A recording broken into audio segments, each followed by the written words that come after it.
मैं हसदा रहना कोई किद्दां पढ़ लू चेहरे तो कई दर्द लकोए जेड़े मैनू मिले आ मेरे तो नहीं मिले मैनू ऐसे सज्जन पिठ ते खंजर मार गए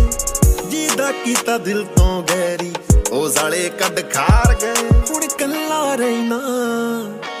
डर नी लगदा नेरे तो वैसे तां जिंदगी कल्लियां आपां कट लैनी।